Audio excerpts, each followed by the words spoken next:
now take you to a point on the English coast for the first eyewitness account of the naval action. Stanley Richardson reporting. Scale military invasion operation in history. Now back to London. Area. No low-flying fighters came over to strafe us with machine gun fire.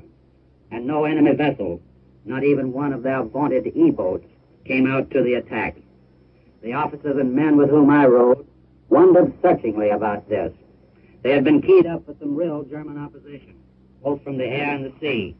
Their trigger fingers were itching for a scrap, and they were a very disappointed lot at not getting it. If the Germans weren't just too timid to come out, the only other ready explanation that could be advanced was that they were too busily engaged in coping with the Allied air attacks made on their shore establishments as a prelude to the actual landing of troops. In the area we covered, we could see hundreds of bombers and fighters shuttling back and forth, dropping their bomb loads and returning to England for more explosives to blast the enemy. We could see the big two-engined American transport planes, also in the hundreds, returning to their bases in the United Kingdom after dropping their airborne troops in France. Yes, Jerry had a lot to keep him busy last night and early today, but as far as the naval phase of our activity was concerned, not a shot was exchanged with the enemy while I was on the scene. For that preliminary phase of the show, at any rate, it was all too incredibly easy.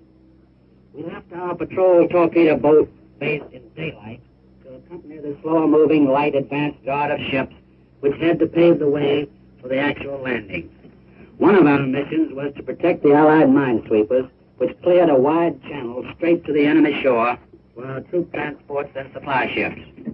Long lines of ships of every description were discernible on the skyline, literally miles of craft in even columns converging upon the area in the channel marked for the concentration point for the actual invasion. Huge transports, tank landing ships, smaller troop landing craft, tankers and supply vessels of every kind, plodded doggedly along under lowering skies and laboring over heavy seas. You people at home would have been thrilled to the bone to have seen all these American men, American ships, and American supplies sailing calmly into the action for which they had been prepared and trained for so many months. It was estimated that there were more than 4,000 ships of all kinds in the channel for this combined operation. By nightfall, we were nearing the French coast, and our watch tightened. But nothing happened. Even when a full, near moon, appearing fitfully from behind the clouds, gave our position away clearly to any enemy who may have been lying in wait for us. Then the fast and heavy combat ships moved up into position. All aligned themselves in the bombardment area to loose a hail of high explosives to protect the troops moving into the beaches on their landing craft.